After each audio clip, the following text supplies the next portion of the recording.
years ago, from my research, I'm convinced it's much more serious than that. It's more than a loose-knit network. It is a conspiracy. In 1784, a copy of this document was sent to the Illuminists Weishaupt and delegated to foment the French Revolution. Mean the Illuminati was responsible for the French Revolution? Yes, absolutely. The courier was struck dead by lightning as he rode through Ratisbon on his way from Frankfurt to Paris. What about a little divine intervention there, huh? The police found the subversive documents on his body and turned them over to the proper government authorities. After careful study of the plot, the Bavarian government ordered the police to raid Weishaupt's newly organized lodges of the Grand Orient and the homes of some of the most influential associates, including the castle of Baron Basen-Sonderdorf. Additional evidence thus obtained convinced the authorities that documents were a genuine copy of a conspiracy by which the Synagogue of Satan had controlled the Illuminati at the top, planned to use wars and revolutions to bring about the establishment of one kind or another of a one-world government, the powers of which they intended to usurp as soon as it was established. In 1785, the Bavarian government outlawed the Illuminati and closed the lodges of the Grand Orient. In 1786, they published the details of the conspiracy. The new order of the world, our enterprise is now a success. He said these blind slaves say they are free and highly educated, even as they march behind, notice this word, signs. Have you ever taken time to analyze a sign or a billboard or a logo?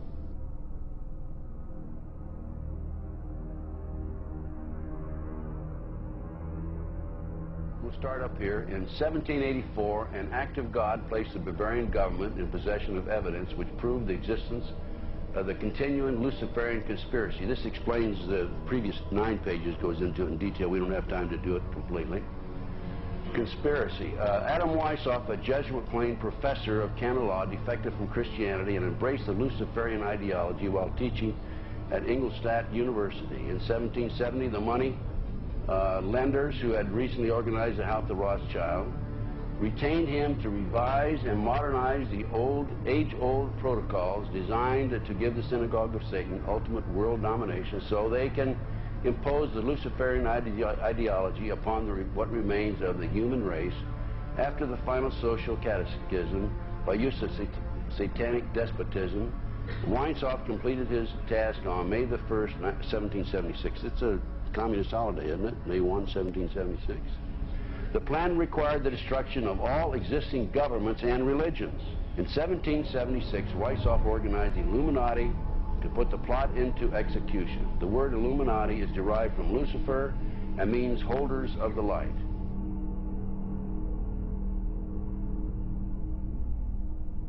Weishaupt's revised plan required his Illuminati to do the following things to help them accomplish their purpose. 1. Use monetary and sex bribery to obtain control of people already occupying positions in high places in the various levels of all governments and other fields of human endeavor.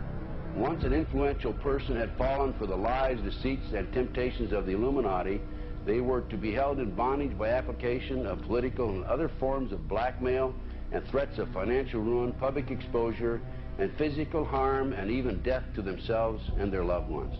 Number 12.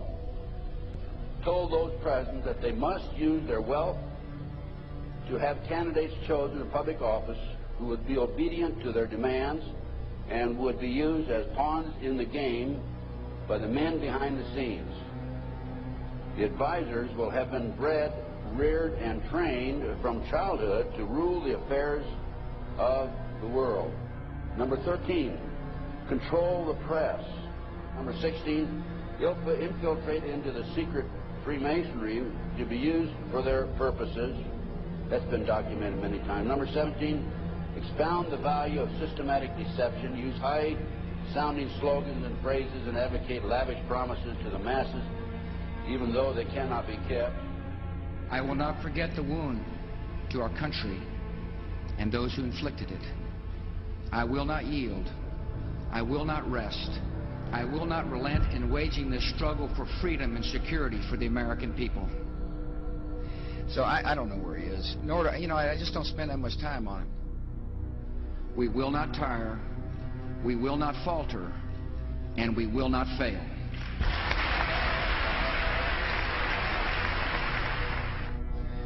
Terror is bigger than one person. And I remember he was telling me how you're going to see soldiers looking in caves for people in Afghanistan and Pakistan and all these places, and there's going to be this war on terror, of which there's no real enemy. Who knows if he's hiding in some cave or not? We hadn't heard from him in a long time. Operation Northwoods, the plan called for innocent people to be shot on American streets. This is the Pentagon. For boats carrying refugees fleeing Cuba to be sunk on the high seas. For a wave of violent terrorism to be launched in Washington, D.C., Miami, and elsewhere.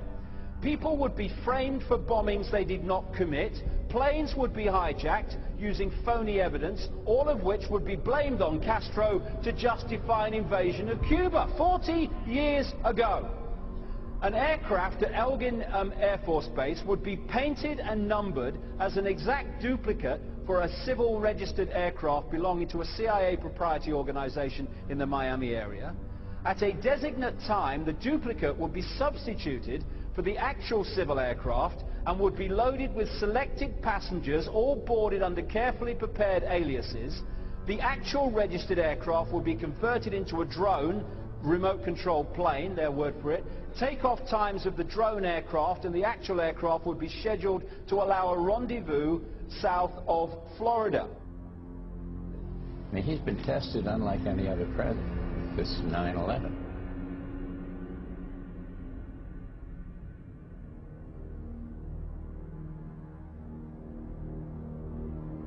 We have in this past year made great progress in ending the long era of conflict and Cold War. We have before us the opportunity to forge for ourselves and for future generations a new world order, a world where the rule of law, not the law of the jungle, governs the conduct of nations. When we are successful, and we will be.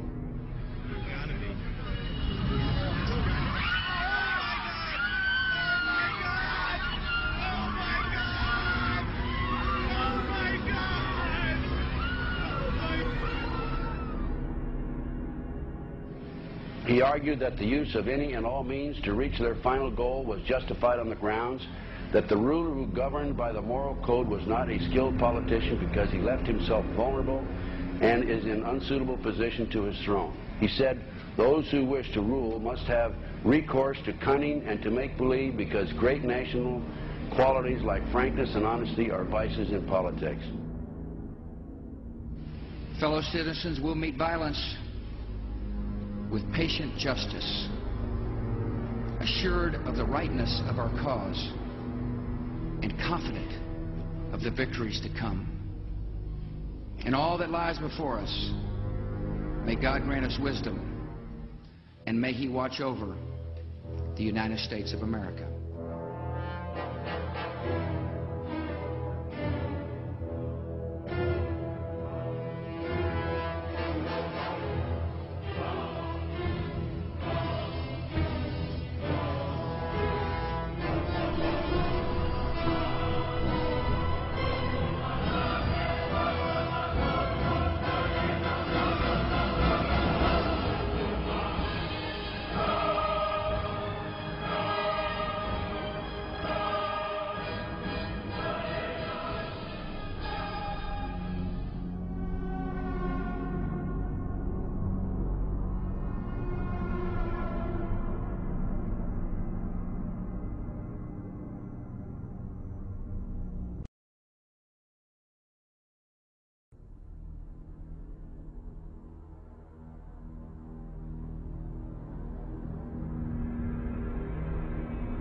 Union Banking Corporation was liquidated by the U.S. government, and Prescott Bush received $1.5 million for his holdings in his Nazi business, and that was the beginning of the Bush family fortune for all intents and purposes. George Bush takes his inspiration from what he learned in Skull and Bones and from the Thule Society that Hitler and Goebbels and Goring cut their teeth in, Bohemian Grove, these evil organizations that perpetrate the ugly things that these criminals are doing to this country for which they must be held accountable. They are the most violent, dirtiest people on the face of the earth. Somewhere, Americans are going to have to take their country back and start finding out who are these people. Who are these people we call our representatives, the Bushes. George Bush, the president, his father, went around the country talking about a new world order. The people who are running this country from behind the scenes do not care a thing about Americans or bloodshed anywhere.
You were both in Skull and Bones, the secret society. It's so secret we can't talk about it. What does that mean for America? The conspiracy theorists are going to go wild. I'm sure they are. I don't know. I haven't seen the web. Number 322. Sir. Were you a member of Skull and Bones in college in Bush? Were you in the same secret society? That's all right. Let me answer his question. Whoa, don't chase me. I said do it.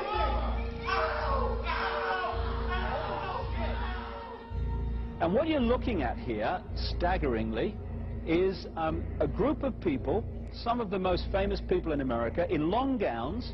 Behind them there, you see a 40-foot stone owl. And there's the fire between them, next to the lake at Bohemian Grove. Now, one might wonder, understandably, why the people that run the banking, political, economic system and the media in America should be dressed in long robes, doing a ceremony to a 40-foot stone owl. I think we should be told. No doubt you'll be hearing about all the differences between John Kerry and George W. Bush. But we've discovered they do have something in common. During their respective college days at Yale, they both belonged to a group called Skull and Bones. He's come pretty close. She was part of a team that successfully recorded part of the initiation ceremony that takes place in the Tombs courtyard. Okay, you have the doorway here. Yeah. Okay, then to the right you have a hedge, and then you have an evergreen tree. If you follow that line straight back, courtyard's in there. Okay. So that's where they have the ceremonies in the outdoor part of it. Part of it was indoor, so we only got to see the outdoor part. Right. We only got to and to listen to the outdoor part. God only knows what went on indoors. And what did you hear? What was it you know? You managed to get this unique it was disgusting. It was gross. I mean, they were pretending to murder people. And what was the tone of it, though? Was it jokey or was it quite... No, it wasn't jokey at all. It was sick. It's about the only thing to describe it. It was sick.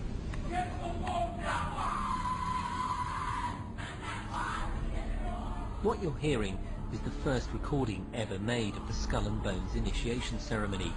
It has never been broadcast before.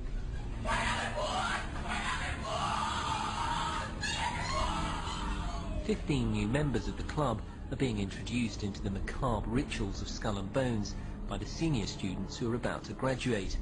The club has what some might see as a strange fascination with death, skulls and bones. There's the chants too, difficult to hear first of all, but including the devil equals death, death equals death.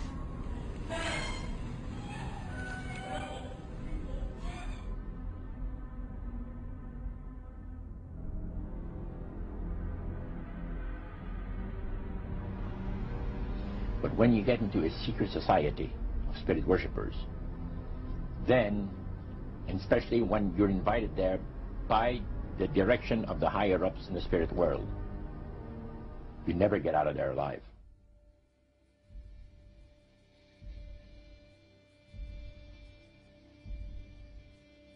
And he told us, he says, look, we worship spirits.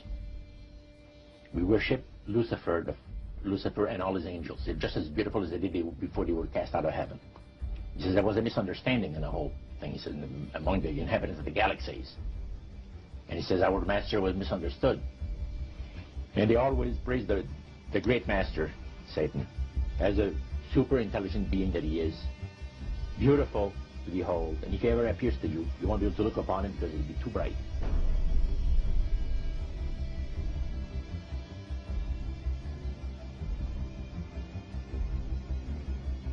What have Herbert Hoover, Art Linkletter, Jack London, and Richard Nixon all had in common?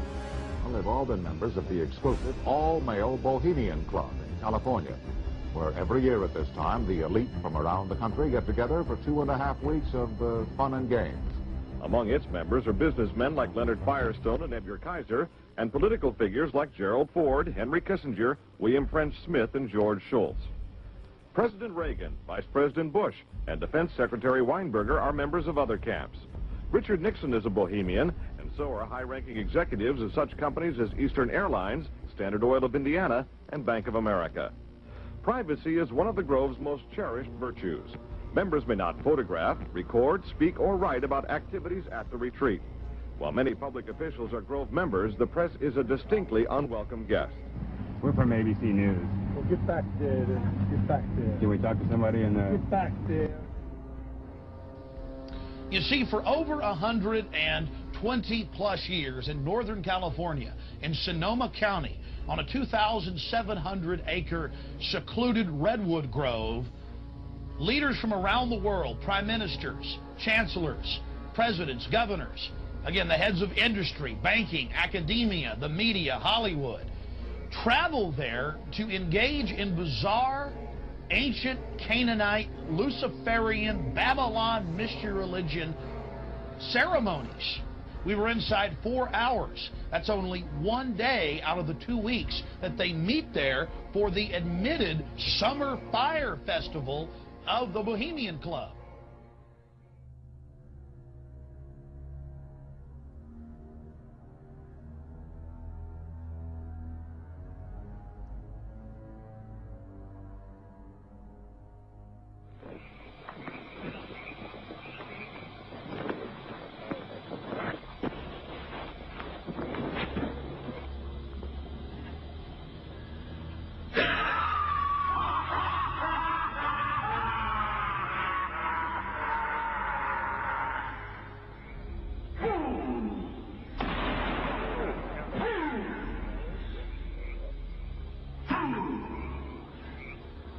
When will ye learn that me ye cannot slay? Year after year ye burn me in this room, lifting your puny shouts of triumph to the stars. But when again ye turn your faces to the marketplace, do ye not find me waiting at the home? Fools! Fools! Fools to dream ye conquer care! Nay, thou mocking spirit, it is not all a dream. We know thou waitest for us, year after year within this happy grove. Our fellowship bans thee for a space. Thy malevolence which would pursue us here has lost its power under these friendly trees. So shall we burn thee once again this night, and in the flames that eat thine effigy, we shall read the sign, Midsummer sets us free. Ye shall burn me once again!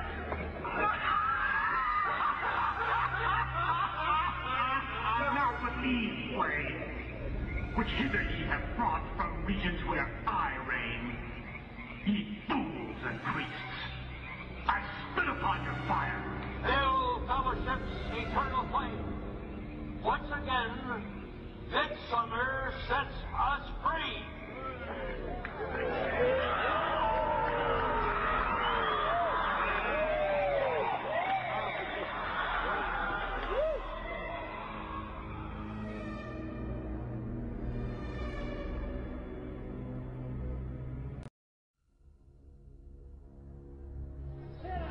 The Bohemian Club,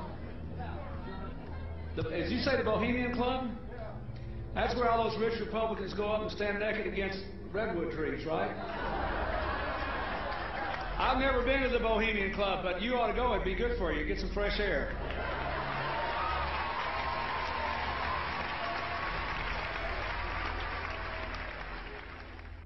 One last question. I read a Washington Times article many years ago where you had a comment about the organization, and then now it's been in the Wall Street Journal, it's been in a lot of different newspapers, and that's the Bohemian Grove. And back in, what was it, 1996, when you joined as a Clinton advisor, the Republicans were criticizing you, oh, what about Bohemian Grove? And then you countered them by saying, hey, I don't run around in the woods naked. What did that mean?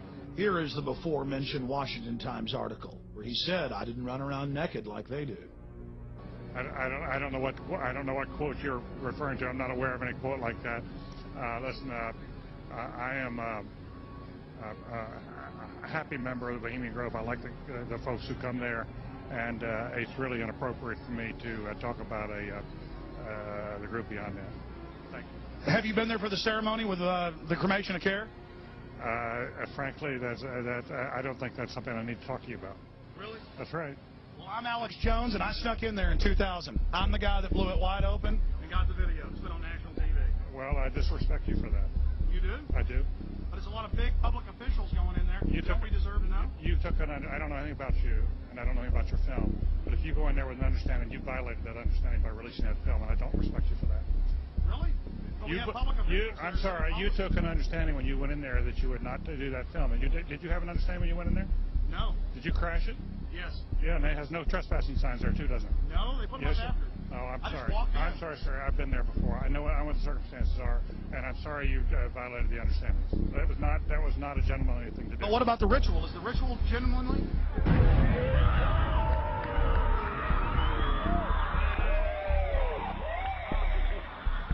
Sir, everything. I don't owe you this comment. I know.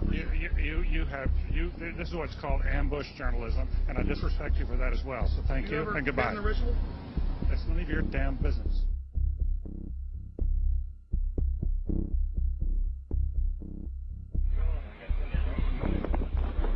Wow. Prince of all mortal wisdom, Owl of Bohemia, we beseech thee, grant us thy counsel.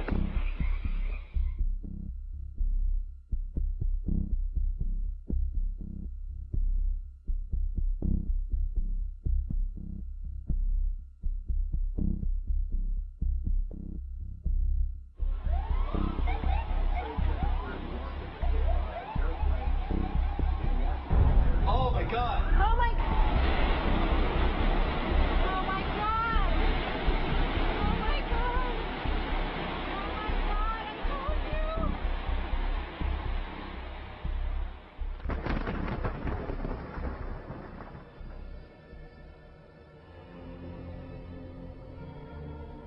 Today our nation saw evil, the very worst of human nature.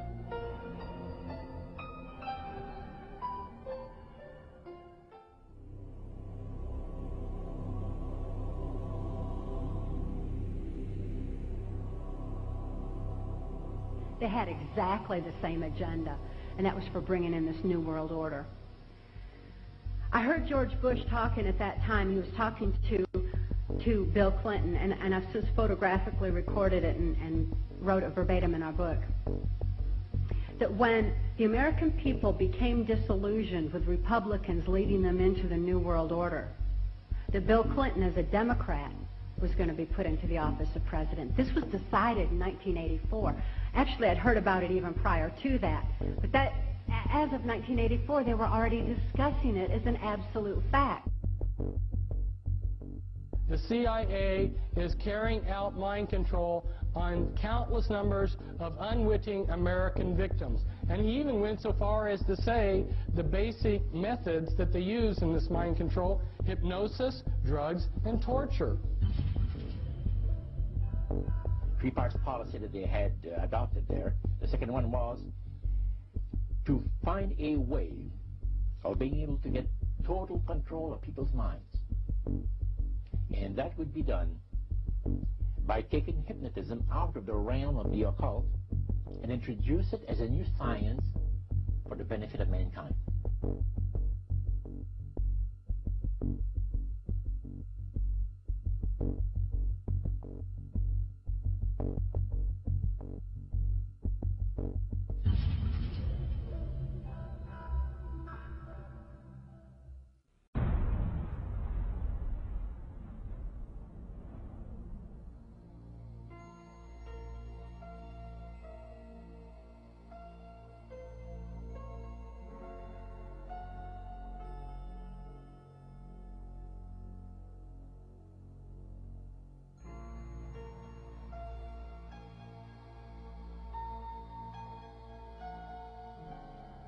Reflecting a policy of genocide either against the Tibetan people themselves or against their culture.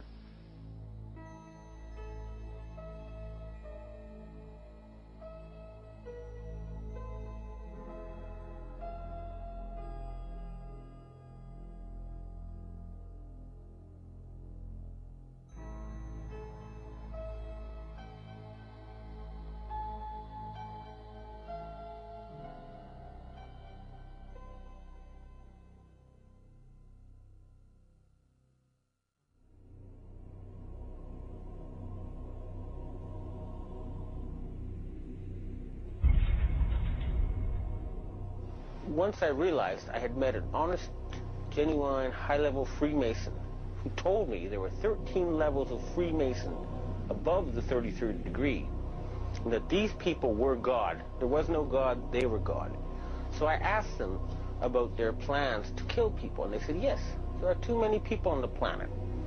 We need to get rid of several billion, and war doesn't seem to work, so we're going to use disease and starvation.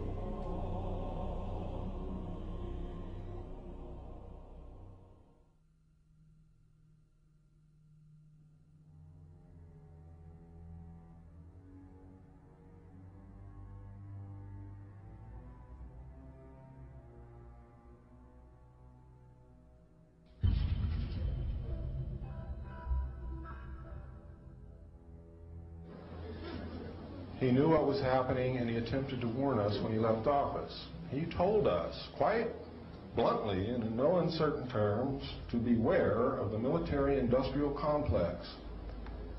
And who is the military-industrial complex? It is the members of the Council on Foreign Relations, and since the inception of the Trilateral Commission as well. I'm not, the Council on Foreign Relations, I don't know if I'm an official member. I've spoken there before. It basically is just a forum where a bunch of people talk about foreign policy. Was made up of the Executive Committee of the Council on Foreign Relations. Now, it is extremely significant that you understand that the first 6 members from the government, along with President Eisenhower, were also members and longtime members of the Council on Foreign Relations. They believed in that organization. They believed in its goals, which was one world government.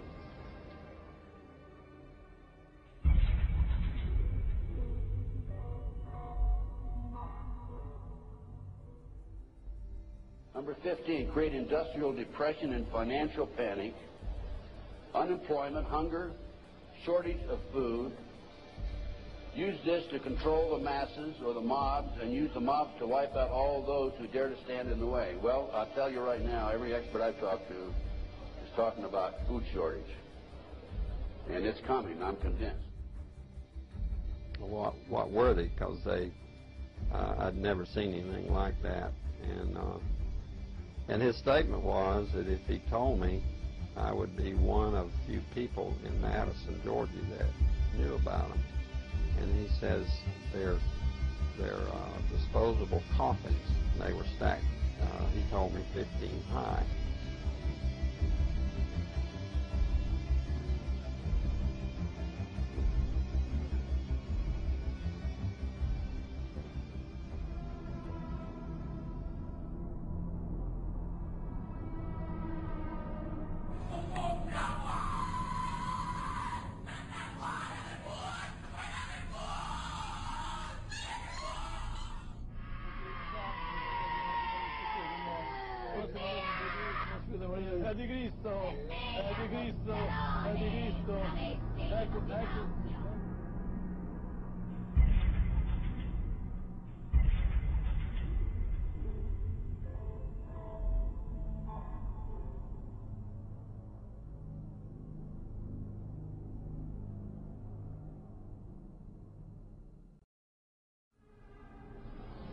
One of the driving forces behind this movement, the Illuminati, is the satanic cult movement in this country today. So I began my little journey forward. And one of the matters that I developed information about was an individual I learned about was Aleister Crowley. He likes to have his name pronounced Crowley to rhyme with holy. And the Satanists today, and for the number of years in the past, have basically used his philosophy and his writings as a guide. He had so many Masonic degrees that you could fill up 5 pages of a book with them. This guy was probably the most highly honored Mason in the world. He styled himself the wickedest man in the world.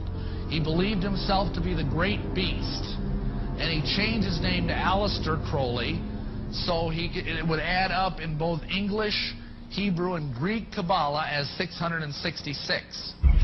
In 1904, Crowley had a communication with an extraterrestrial being named Iwas. And this being, through his wife, kind of a channeling type operation, brought forth a book that was called the Book of the Law in 1904. And this book declared that the slain and risen God, i.e. Jesus, had stepped off the throne, and that a new God, the crowned and conquering child, was taking his place. As a result of this, Crowley proclaimed the end of Christianity and the start of Crowleyanity.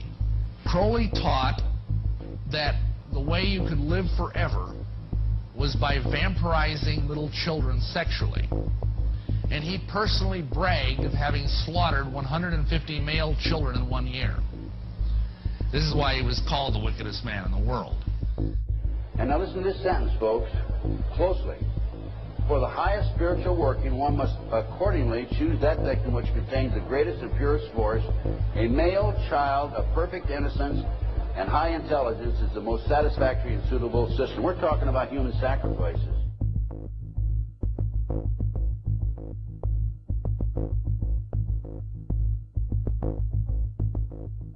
And they'd also drug them up, and they'd take a sacrificial knife and they'd start from the chest and move all the way down to your abdomen. And then that's how they sacrificed, and they'd collect the blood and they'd drink it. When the mid-September through mid-November, they sacrifice babies and nothing but babies because they need the pure blood of the untainted children. And I didn't understand what it was like. I can't believe I'm seeing this every year of my life. I've experienced that, and that was the hardest part for me. It's like hearing those babies literally scream and cry,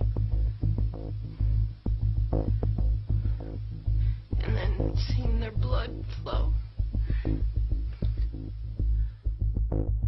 The little boy was taken to a basement. He was crucified alive. First he was skinned. Why is it that no one knows this? Because there's Satanists in the police force and also in the government, the army. They're everywhere. They're even on the council. the representatives of the United States also. And they're silenced because this is not being exposed because they don't want it to be exposed. Because they're really good at lying and hiding things. Rebecca, what happens to the people that want to come out of Satanism? They get killed. They get followed, they get taken, they get sacrificed in front of the congregation of the Satanic Church. Why? Because they know too much information about the Satanists and who their names and places of where they keep the people underground, and they just know too much information. It's like being in a gang or in a mafia. You don't get out alive without consequences.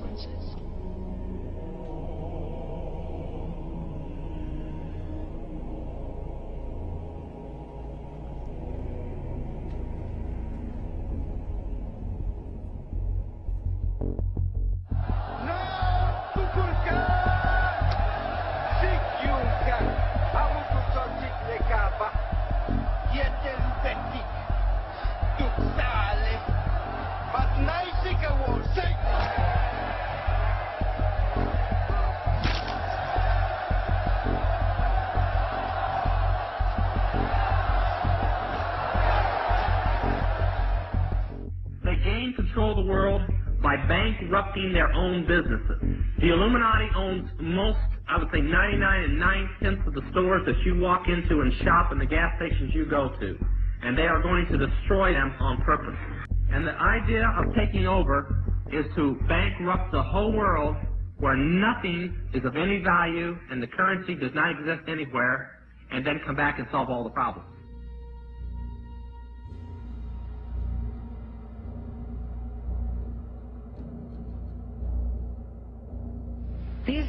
These guys who are manipulating my mind and programming me for mind control purposes claimed, and these criminals in control of our country as well, claim to be gods, demons, and aliens in order that I feel totally helpless, in order that I felt like they were beyond my realm to affect.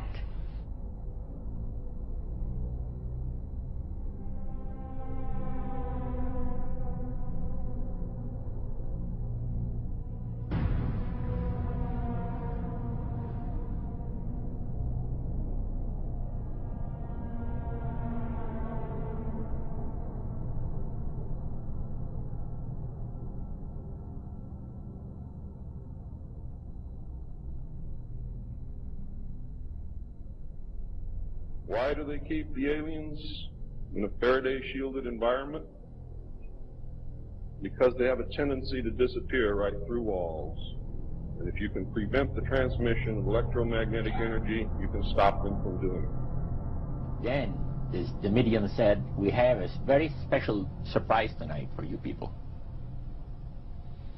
A spirit will manifest itself openly here in a few minutes. And right through the wall. Now, the lights weren't terribly bright, but they were like living room lights. A couple of floor lamps, and maybe some of these. And that translucent being seemed to come right out of the wall. How did you feel right at that moment?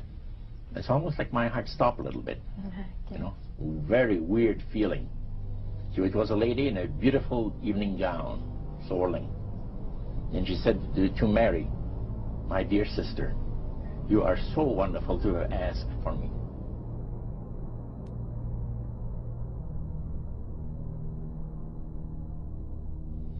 So, he said the supposed spirits of the dead that you're talking with are demon spirits. They're fallen angels. They're beautiful beings. Just set it out, just like that. Oh, yeah. It didn't make you uneasy when he said they were Well, demons? it shocked you a little bit, something that you first hear mentioned to you. He said, you guys have got a great future ahead of you. Because we've been told, the high priest of our society, secret society, has been told that the master has very special plans for you to. Now, what did he mean by the master?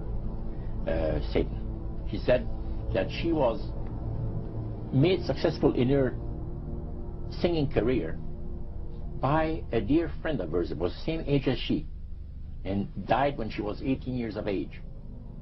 And Loretta was trying to get into the singing world, you know, but she says, I had no success at all. Until one night I was sitting in bed reading a book, and she says, who walks right through the wall but my friend, the spirit of my friend? And she says, Loretta, I'm going to make you a very famous person in singing Western country music, and I will be with you all the time. She said her voice went through me, the power. See? And you saw this in a television documentary? Yeah. Yeah. This was, I believe, 1976 it took place. Now, the priest explained that when people believe in this business, they are actually opening themselves to be completely deceived by demon spirits, because it gives the demon spirits an opportunity to impersonate the dead, see, and for people to believe their lies. Isaiah 14 and 11 even speaks of vials being built into his body. Vials are pipes. The piper is calling you to join him. The Illuminati doesn't produce rock music to entertain you. They don't produce rock music to make money. They don't need that money. They own everything anyway. They do it to put demonic influence in your life.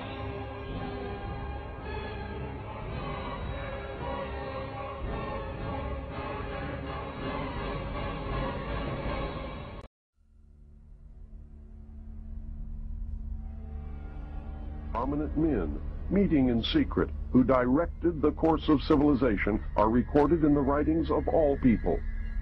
The oldest is the Brotherhood of the Snake, also called the Brotherhood of the Dragon, and it still exists under many different names. The Brotherhood of the Snake is devoted to guarding the secrets of the ages and to the recognition of Lucifer as the one and only true God. If you do not believe in God, Lucifer, or Satan, you must understand that there are great masses of people who do, and their beliefs and actions based upon those beliefs will affect me.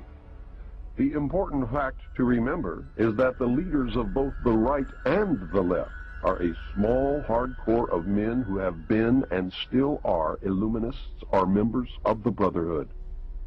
They may have been or may be members of the Christian or Jewish religion, but that is only to further their own ends. They are, and always have been, Luciferian and internationalist. They give allegiance to no particular nation, although they have used, on occasion, nationalism to further their causes. Their only concern is to gain greater economic and political power. The ultimate objective of the leaders of both groups is identical. They are determined to win for themselves undisputed control of the wealth, natural resources, and manpower of the entire planet. They intend to turn the world into their conception of a Luciferian totalitarian socialist state. In the process, they will eliminate all Christians, Jews, and atheists. You have just learned one, but only one, of the great mysteries. But now it had to change. Lucifer says we have to make sure that people, humans, get to believe that Satan and his angels do not really exist.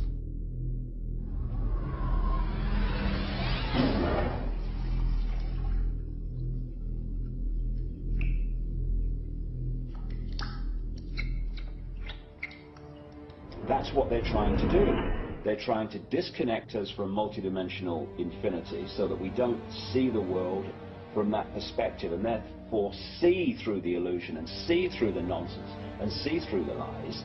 And then once they've disconnected people, they then program this lower level of our consciousness with a reality that suits them. And therefore, the only information that they have to get a fix on how they see life themselves and reality in general is through the eyes and the ears. And who controls that? The Illuminati control that. They're trying to disconnect us from multidimensional infinities, and then once they've disconnected people, they then program this lower level of our consciousness with a reality that suits them. If there's a reality out there pertaining to any alien influence, we need to sort out the government misinformation and disinformation and mind manipulation techniques that they're using. I know for a fact that the plan is to make all of us feel totally helpless, that what's happening is beyond our realm to affect because we've been taken over by aliens, that our Independence Day is dawning. So beware of that. Understand that those criminals have been keeping information and technology from us under their blanket of national security. They are 25 years ahead of us at least. They're way ahead. So when they say, it's aliens, and they show us some incredible technology, don't fall into the trap of feeling totally helpless, that this is beyond our realm to affect.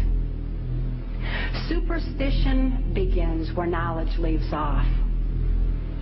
And they have been keeping knowledge from us for a long time. People have all kinds of belief systems. And I'm sure each and every one of you has various and different belief systems as well. I'm not saying that there's no such thing as aliens. That would be foolish of me to even say anything like that at all. But what I am saying is that it was my experience that these were people claiming to be aliens. Some people in this world are about to destroy the sovereignty of nations, take away our Bill of Rights. The UFO thing is integrally tied into this in some way. I'm not exactly sure how, but if extraterrestrials are real, then they're controlling everything, believe me. If they're not real, they're being used as a threat from without to scare people into coming into this one world global unity of humanity in order to face that external threat. But in the process, we're going to lose. The ordinary man will lose. You need to understand, disinformation is deliberate deceit to hide other things. And so there's so much of that.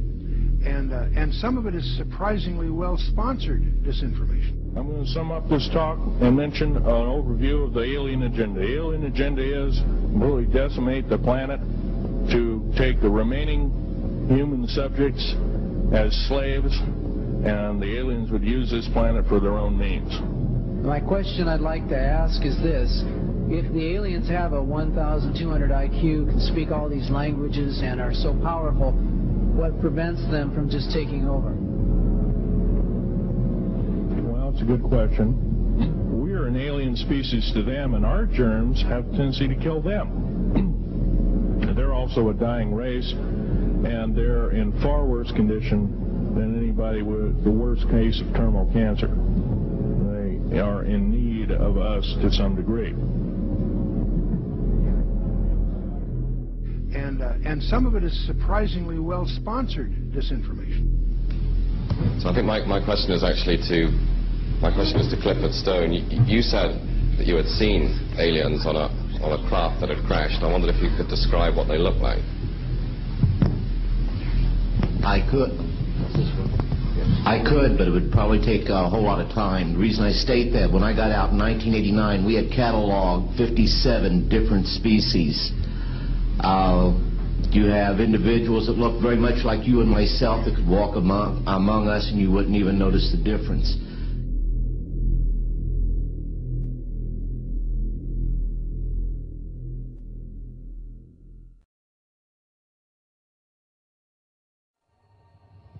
The situation is that you have various types of what we normally call grays. We didn't call them grays in the military, but you had at least 3 types of the grays. You had some that were much taller than we were. The unique thing that I'd like to point out for the most part is that the entities that we did catalog were in fact humanoid. Now this created a situation where the scientific community was trying to figure out why that would be the case, because you would expect that if life evolved on other planets, that they would take on some type of other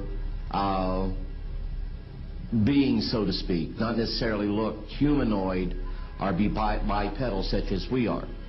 But apparently we got quite a few of the species out there that are humanoid in appearance, and that creates a question that yet has to be answered by science.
Does that explain some of the visual glances of these things?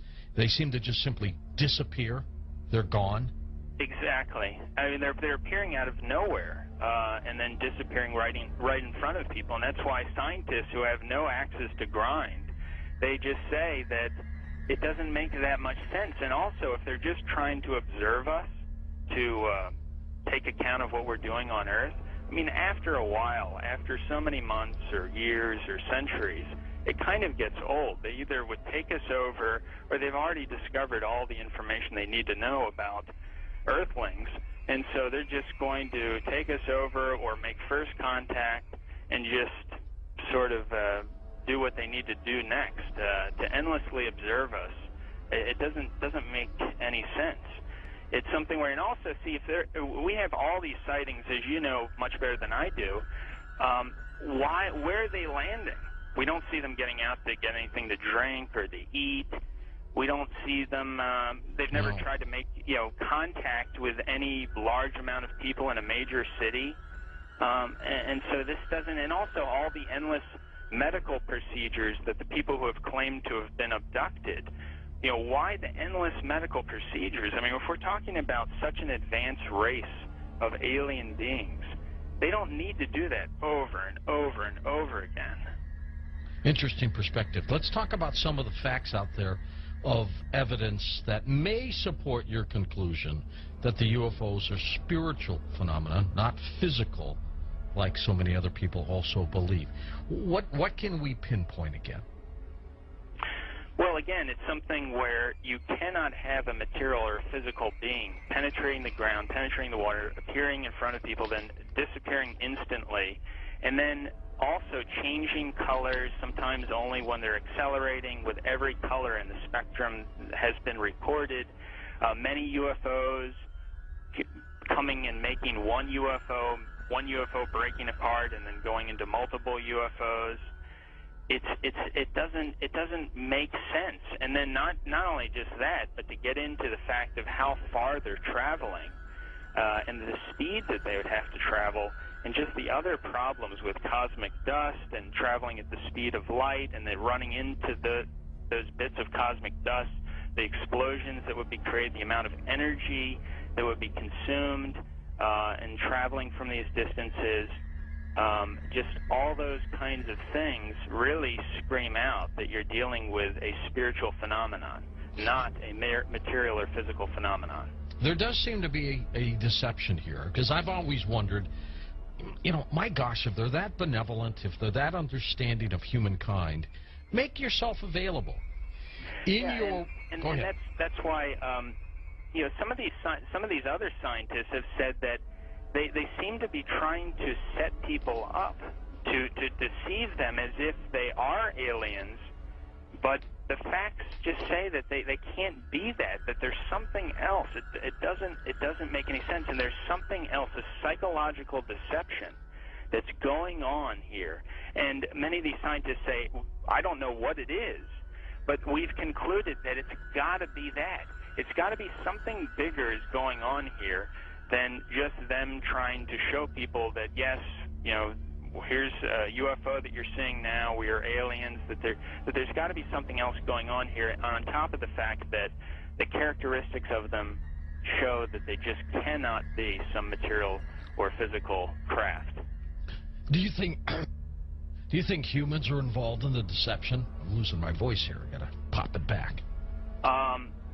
As far as I think there have been deliberate hoaxes that have been perpetrated, and you know, it's an interesting statement. I mean, there are many that could be quoted, but Gordon Creighton, who I know you know of him, probably, who died in 2003, he made this statement in the British journal Flying Saucer Review. He said, quote, "There seems to be no evidence yet that any of these craft or beings originate from outer space."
They appear to have the ability to materialize and dematerialize without a trace. One of the great mysteries of the UFOs isn't seeing them, is trying to figure out where are they when you don't see them. Some people say, well, they're from another galaxy. Most physicists will debunk that for lots of reasons. They seem to pose that way, but for lots of, if they came, you know, if there are that many coming from another galaxy, you think you'd sense the traffic.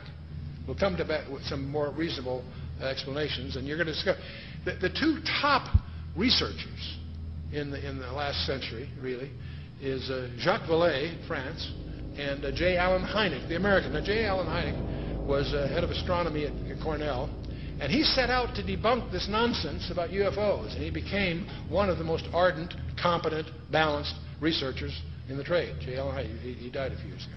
both of these respected researchers came to the conclusion that they're not intergalactic for lots of physics. There are a lot of physics rebuttals to that conjecture.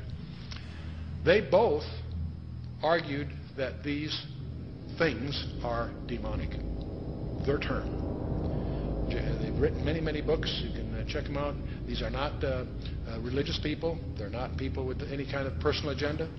But they came to the conclusion that these things, on the one hand, and by the way, we take for granted that we strip away the nonsense and the hoaxes, set that aside. There's tens of thousands of files you have to wallow through. When you cut through all that, there's still a core group, a substantial core group of real events that need explanation. And so on the one hand, they exhibit physical properties on the one hand. On the other hand, they also violate all physical laws. And so the conclusion from that both J. Allen Hynek and Jacques Vallée and others have come to is that they're hyperdimensional, that somehow they come from another dimension periodically.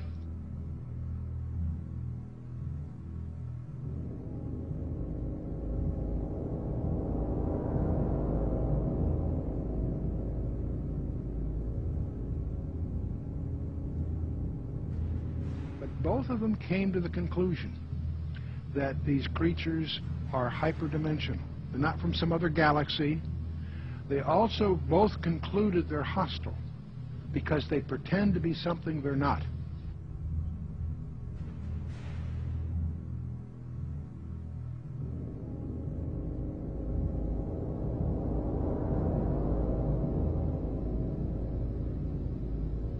Just getting the image.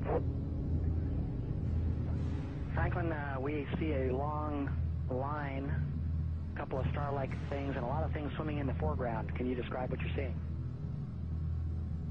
Well, the long line is a tether, and there's a little bit of debris that kind of flies with us, and it's illuminated by the sun at such low angle. So there's a lot of stray light, and it's getting washed out quickly, but Claude is trying to do a quick, good job here adjusting the cameras. It wasn't until a few years ago that I really started to get into researching all this information, looking at, going through thousands of pages of information about UFOs that just confirmed, what I had already believed about this phenomenon. That I believe the evidence clearly points that they are, in fact, demons. And, there are others, Brother Michael, who are now beginning to believe that as well. So you're not out there all by yourself anymore. So these demons would make them then spiritual phenomenon. I would take it, right? Yeah, I think when you look at it, there's certain characteristics that everyone will agree has been seen and demonstrated also by these UFOs, such as they penetrate the ground, they penetrate water, they disappear in front of people, they appear right in front of people. One person will see a UFO and the person next to them will not see the UFO. They change colors, sometimes only one accelerating. They change shape, they change size. Many people have made the comment that they seem like they're alive almost. And so these are all characteristics of something that's not a physical or material being or construction. It's got to be something that's a spiritual phenomenon with those kinds of characteristics.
somewhere between 1 and 3%, various polls agree, somewhere between 1 and 3% of Americans claim that they have had an abduction experience.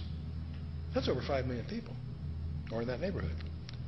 Not a few thousand deranged people, not a few, disaffected. This is, we'll talk a little more about this. This is a very, very disturbing phenomenon in the counseling profession. Now, part of the problem of the UFOs is they have some paradoxical behavior. On the one hand, they're seen by multiple competent witnesses. They are plotted on radar, sometimes multiple radars simultaneously. They leave tangible traces on the ground, sometimes radiation, evidence of burning, and other things. So they are apparently real in the sense of being physical, on the one hand. There are photographs. Sometimes they show up on photographs, sometimes they don't. But here's the problem. While they seem to be tangible on the one hand, they exhibit behavior that can't possibly be physical. They can go in excess of 6,000 miles per hour without sonic booms. What on earth does that mean? I'd like to know how they do that trick. They've been plotted making right-angle turns at over 16,000 miles an hour. That defies the laws of physics. That's now perhaps the most disturbing thing of all. They appear to have the ability to materialize and dematerialize without a trace. In his book, Secrets of the UFOs, ufologist Don Elkins made the following observation. I have found that some people can achieve the contact phenomenon simply by being hypnotized, and the same general message permeates over 90% of the millions of words received by thousands of people around the world. No one knows what hypnosis is. No one knows what goes on in the mind. It's an altered state of consciousness like yogis and witch doctors have been practicing. It loosens the normal connection between your spirit and your brain, and of course if the hypnotist can control you, make all kinds of suggestions, make you think things are happening that are not happening, make you think you have powers that you don't, experiences that you haven't, even implant memories. Other beings, if there are other minds out there, they could also do the same thing.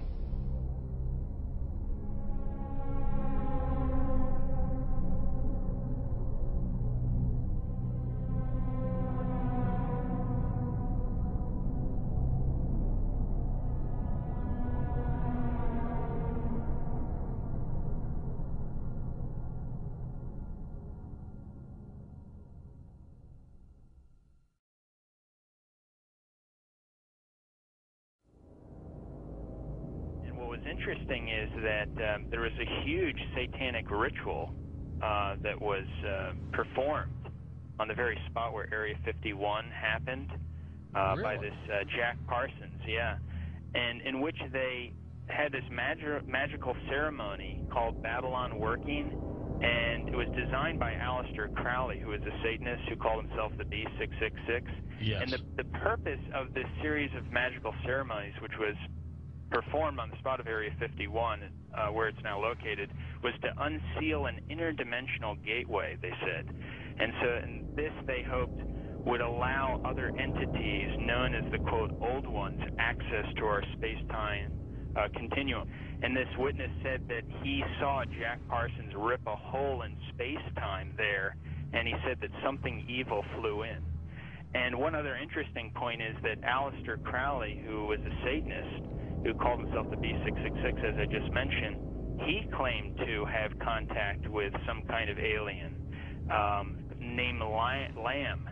And this Lamb, he drew a picture of this alien that he was in contact, receiving messages from this being. And the picture that he drew of this alien, it's a striking resemblance to the common gray ET drawing.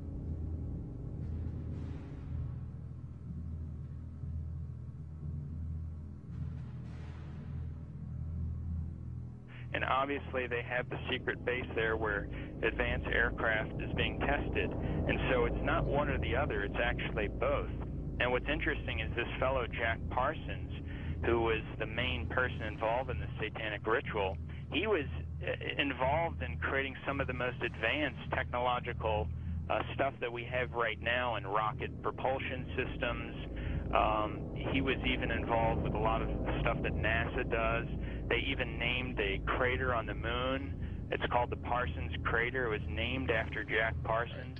Right. So you see all the connections here.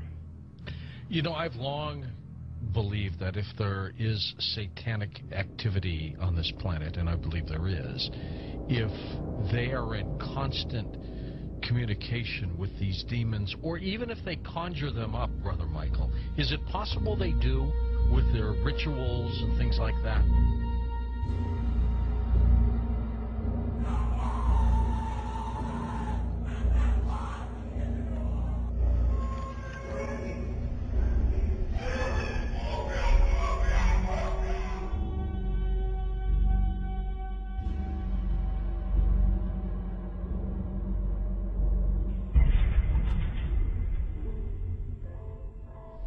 The chief advisor to Queen Elizabeth I, Sir John Dee, he was a Kabbalistic black magician.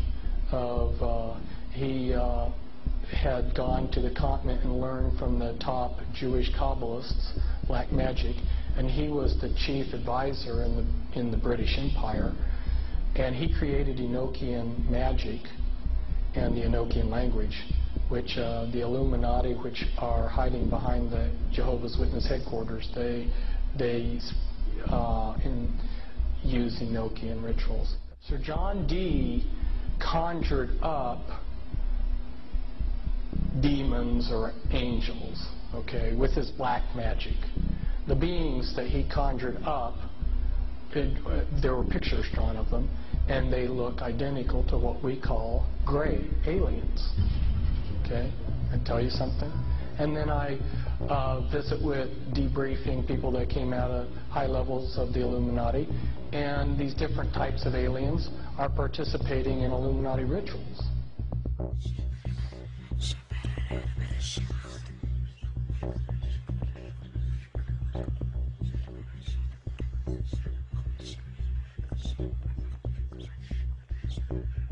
Oh man, I don't know where to start. They're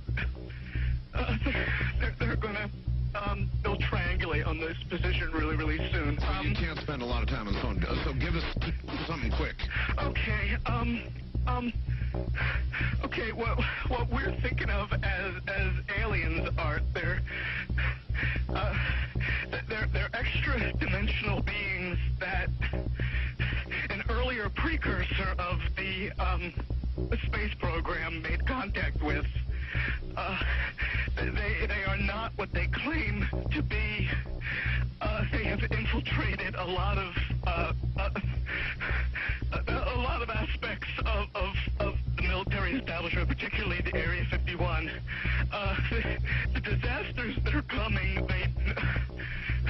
the military, I'm sorry, the government knows about them, and there's a lot of safe areas in this world that they could begin moving the population to now aren't.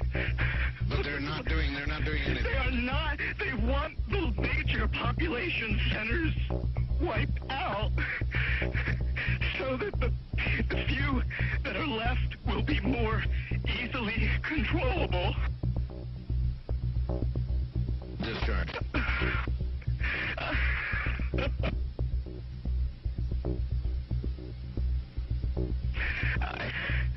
I started getting...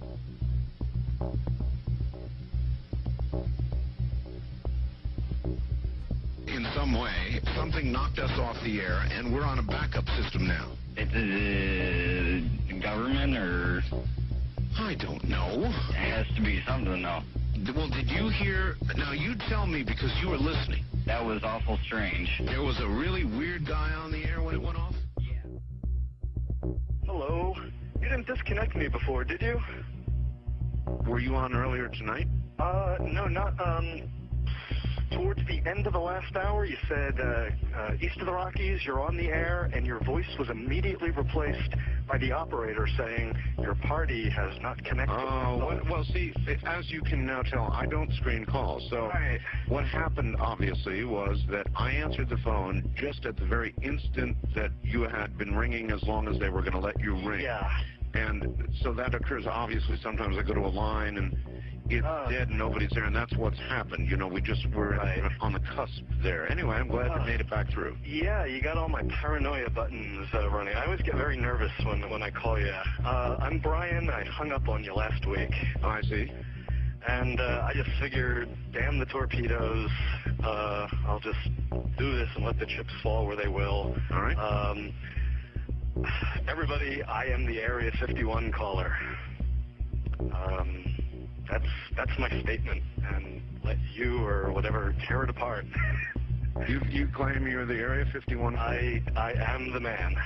How do you account for the fact, Area 51 caller, that part of the way through your spiel, the satellite went down? I have no idea, and it scared the heebie-jeebies out of me that night. I've called a number of times on your specialty line nights doing different, kind of wacky characters, and I didn't know what you wanted me to do. I knew it was very difficult for me to prove to you, but I just thank you for your patience in dealing with me up to this time. All right.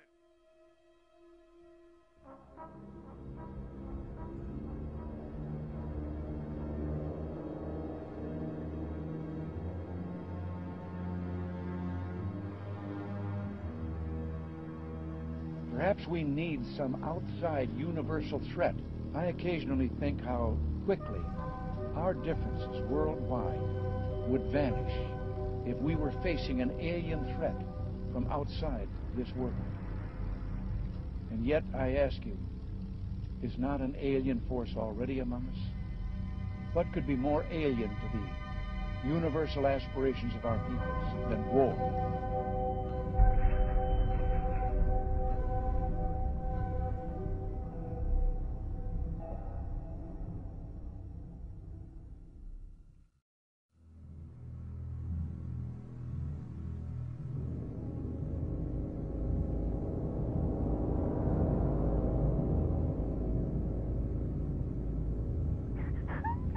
I pray that her mind may be opened to her.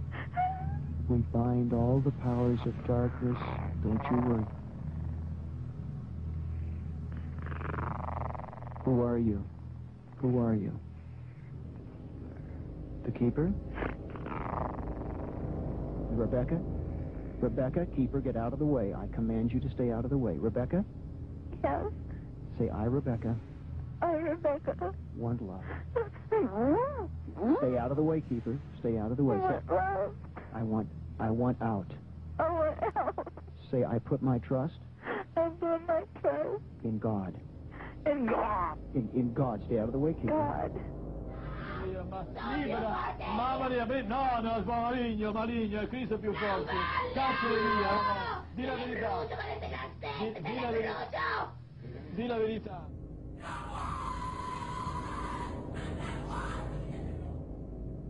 So what they're doing, in effect, is using the secret society network they've set up to manipulate these bodies into power, but in doing so, they're putting themselves into power because they're controlling the mental and emotional processes of these vehicles.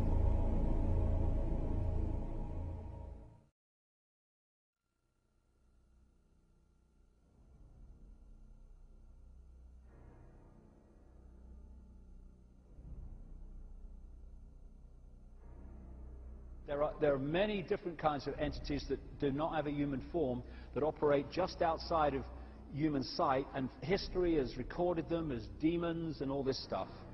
But the reptilian part of it seems to be very significant to the controlling systems on the planet today.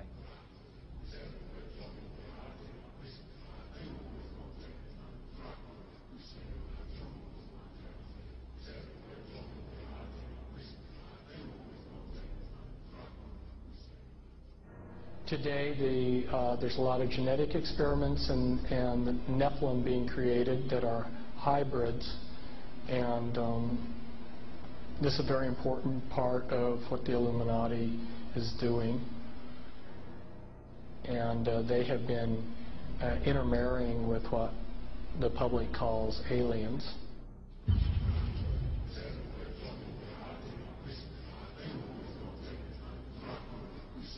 So that these people aren't human as we would know human. They've been pretty thoroughly demonized. The bottom line is I have concluded that there are no good aliens. The aliens are demons, and we've got a mixture going on of demons and flesh and blood, and we've also got other genetic experiments.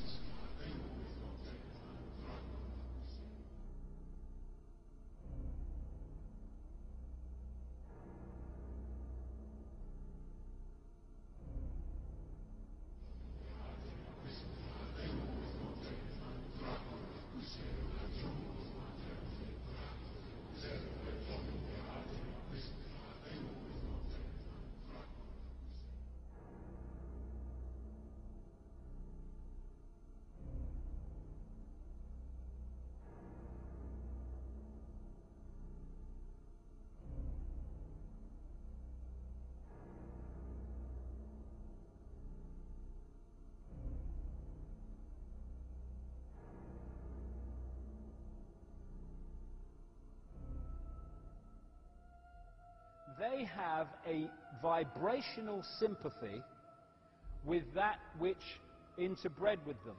And this doesn't have to be physical interbreeding either.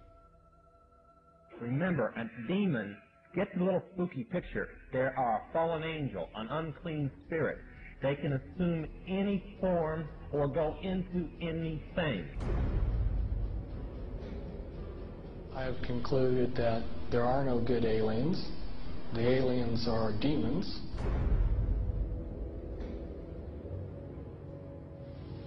We can establish through this testimony that these objects of extraterrestrial origin have been tracked on radar going thousands of miles per hour, stopping and making right-hand turns. That they use anti-gravity propulsion systems, which we have already figured out how they work. That extraterrestrial life forms have been retrieved, and their vehicles have been taken and studied thoroughly for at least 50 years.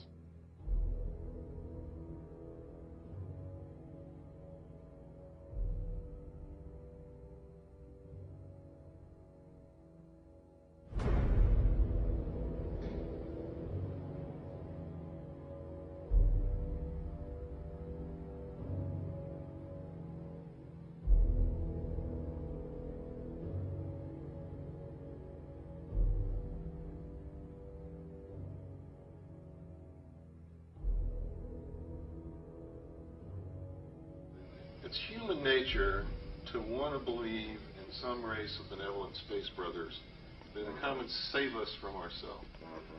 But it's not logical, and you can't make it work any way you look at it. This grand plan is going to take people are going to eat the stuff.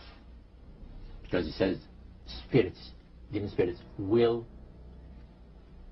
declare themselves to be inhabitants of far distant planets in the galaxies that are coming to warn the inhabitants of planet Earth of the impending destruction of the planet unless something seriously proper is done to avoid it.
Some might call it a power lunch, but it sounded more like a reunion of brothers.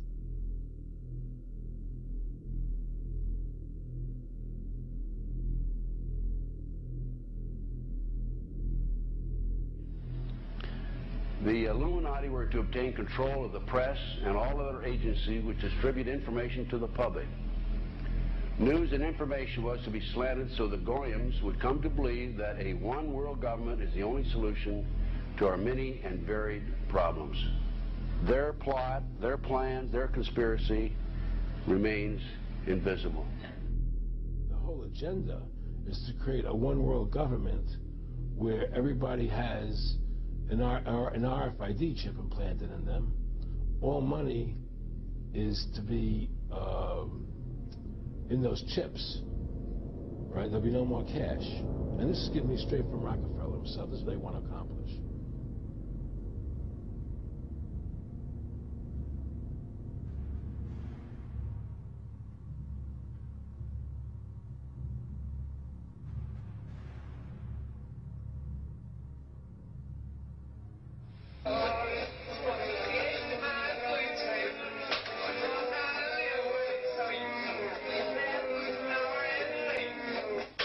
And then he says at the end of this is he will give you 666.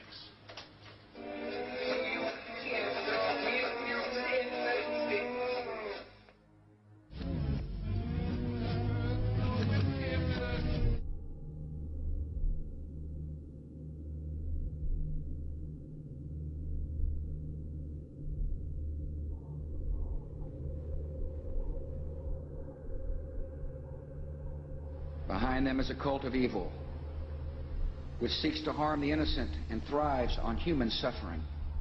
Evil has found a willing servant.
So you make a list of hypotheses. This is obviously not a natural phenomenon, and the extraterrestrial explanation seemed to be the best one. Why shouldn't we know that there's got to be life throughout the universe? So why shouldn't it be able to come here, especially since there must be civilizations there that are thousands, if not millions of years ahead of us? But then as you get more and more data, you realize that's not what the witnesses are describing. What the witnesses are describing is something that, in many cases, comes out of nowhere, disappears into nowhere. There are cases of objects becoming transparent on the spot, physical objects, material objects. And I have no question that people have said, well, Vallée doesn't believe this is physical. Well, of course it is physical. It's material at some times, but it can also change shape. It can also merge with other objects, and it can also disappear on the spot. Well, if it does that, then it could be from anywhere, anytime.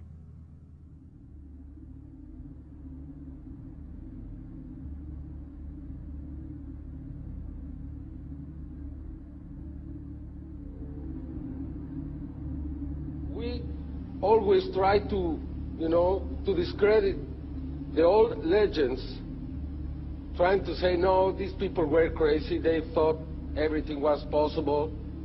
But now we have the videos, and that's the big difference. Could you believe there are videos now or probably angels in the sky.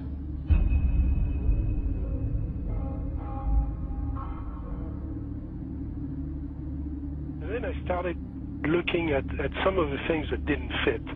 And one of the things that I had to ask is, when did this actually start? Every UFO book starts with, on June 24, 1947, Kenneth Arnold saw something about Ukrainians. Well, that's not really true. I mean, we have data from the 30s and the 20s and from 1896 and 1897 all over the United States, and then you can go back in history. And many people don't want to hear that. They want to hear that this is, if you follow the first level extraterrestrial theory, then ETs, discovered us when the atom bomb went off and they came here to study us. Well, that's not what the data says. So when did it start? And I found an enormous wealth of data going back to medieval times and even before. Of course, as you go back in history, you lose the cultural context, and it's harder to understand the data. But in medieval times, there were records, especially the records of the church, that were kept very, very carefully about strange phenomena. The skeptics are always saying, well, give us your best case and we'll take it apart. There is no such thing as one best case in any field. You have to look at an accumulation of cases and look for patterns, and then that's how the phenomenon reveals itself to you. And for a long period of time, or for a period of time, I believed it was extraterrestrial. I now believe it is interdimensional, the phenomena. In other words, we're looking at so-called spirit beings from another dimension. And I back this up in the new book by equating it to ancient manuscripts where these beings manifested to human beings and what their reactions were, and then comparing it to reactions present day of people who have had encounters, and the similarities are striking. Because first of all, you say to yourself, why would let's say anyone deliberately crash saucers in Roswell, New Mexico, and then allow the bodies to be retrieved? What are these bodies, in fact? And it took me a long time to figure this out. And this is a theory, okay? There's a difference between the grays, the little guys, right, that we see that have now been enculturated with the big black slanted eyes that are about 4 feet tall, all right? Those, let's just call them the grays because pretty much everyone knows them as grays. But there's another creature which people and abductees talk about that they see on board the ships, and these are tall beings, and they assume different forms. Sometimes they can appear as reptilian, other times they can appear as insectoid, other times they can appear as Nordic. In other words, in my opinion, they're shapeshifters. Now, why would I say that? What backs it up? There's a scripture, once again, from our spiritual handbook, which says that basically fallen angels can appear as angels of light if they so choose. Okay. They can appear as angels of light if they so choose. That's a shapeshifter, but it shapeshifts. It can appear as whatever it wants to.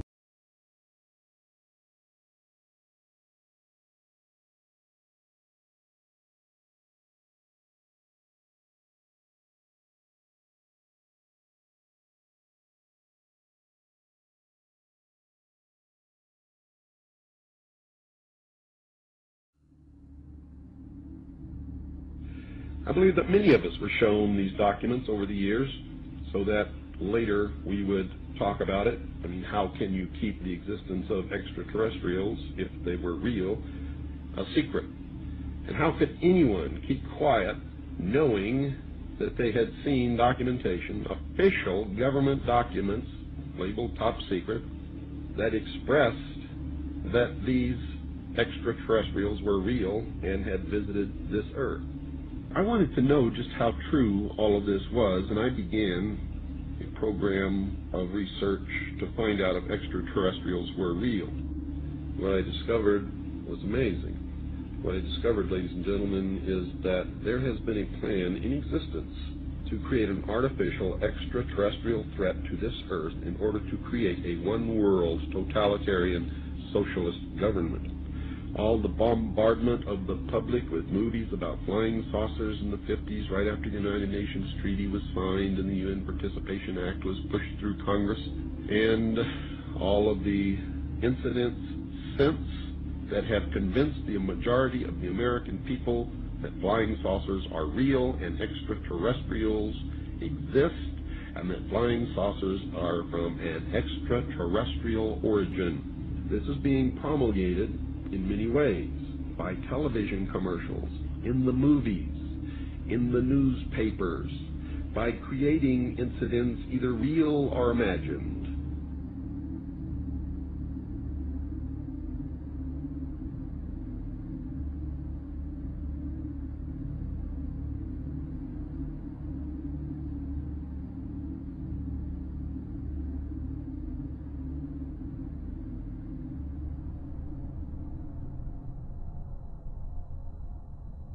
I mean, how can a nuts and bolts spacecraft, you know, two objects that are supposed to be made of metallic steel, fly into each other at thousands of kilometers an hour, become one object and then fly off in another direction?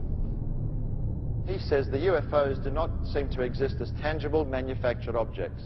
They do not conform to the natural laws of our environment. They seem to be nothing more than transmogrifications tailoring themselves to our abilities to understand.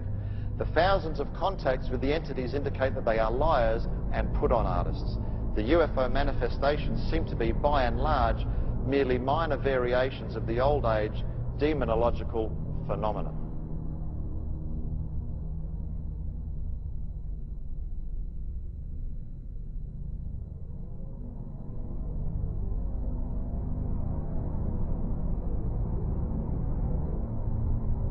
And again, the researchers will show you that the messages being received are deceptive in nature.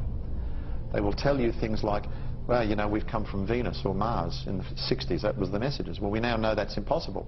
Now they say they come from Sirius or Orion or Zeta Reticuli or somewhere far off, where we can't test those claims. And that's the problem. And some of the stories they've told us, like that, we know to be demonstrably not true. And if someone comes to you, Chris, and tells you a story and does all these things and says, I'm here to help you, but then does brutal things to you and then lies to you, then I don't think trust is a good place to start.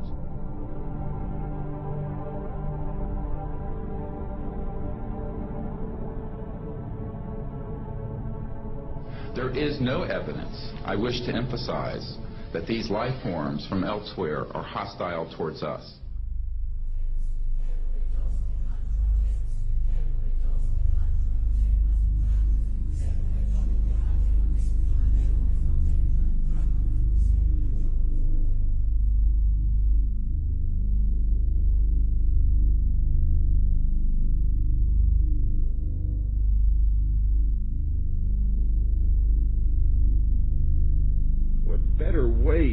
Implement a plan to bring about a one-world government than to create the possibility in the minds of the people of the world that we are being threatened from some other species, from some other planet, and do it in a way that if anybody questions it or challenged it or wants to talk about it publicly, that they are ridiculed.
my mind balked at the idea of believing that maybe all of my friends and all the bloods, innocent blood spilled by all my friends, and they had died at the hands and on the altar of corporate greed by by a bunch of occultists.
Because people have asked me in the past, quite rightly, I understand it, why would someone give their life to this conspiracy, this global takeover, in 1500 or 1650 or 1820, when they knew they were never going to be around to actually see it happen, which is what they're trying to do now, playing the cards they're playing now? The answer to that is they were just vehicles. These entities are the common force passing through history.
In other words, demons can inhabit a person then you also must know that demons can and do inhabit inanimate objects. I've seen it happen over and over again.3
点22分14秒时，一个直径1米多的光球从空中落到了洛阳镇欧凯电器有限公司厂门里侧。落到地面后，这个光球就不停地抖动，约45秒钟后，抖动加剧并开始变形，长出圆形的四肢后，迅速向厂区移动。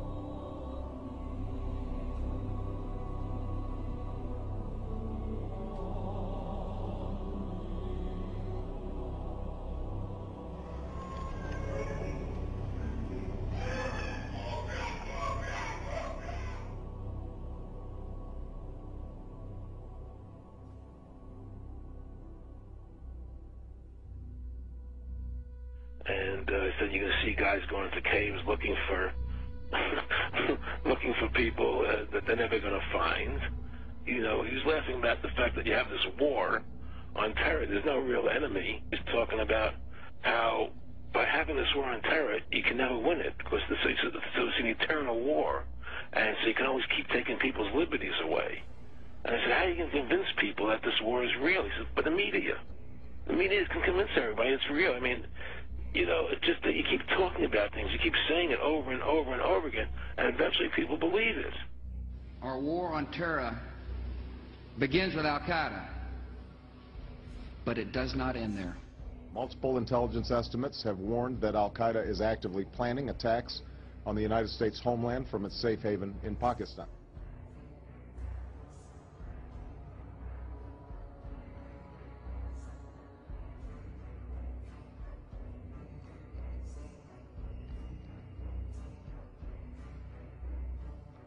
The last time you had an actual president was Kennedy. Ladies and gentlemen, the very word secrecy is repugnant in a free and open society. And we are, as a people, inherently and historically opposed to secret societies, to secret oaths, and to secret proceedings. Even today, there is little value in ensuring the survival of our nation if our traditions do not survive with it. And there is very grave danger, for we are opposed around the world by a monolithic and ruthless conspiracy that relies primarily on covert means for expanding its sphere of influence, on infiltration instead of invasion, on subversion instead of elections, on intimidation instead of free choice, on guerrillas by night instead of armies by day. It is a system which has conscripted vast human and material resources into the building of a tightly knit, highly efficient machine that combines military, diplomatic, intelligence, economic, scientific, and political operations. Its preparations are concealed, not published. Its mistakes are buried, not headlined. Its dissenters are silenced, not praised. No expenditure is questioned, no rumor is printed, no secret is revealed. But I am asking your help in the tremendous task of informing and alerting the American people. Confident that with your help, man will be what he was born to be, free and independent.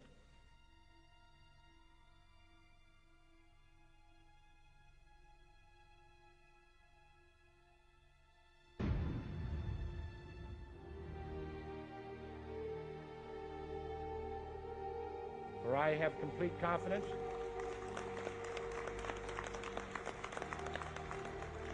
in the response and dedication of our citizens whenever they are fully informed. When we are successful, and we will be, and we will be,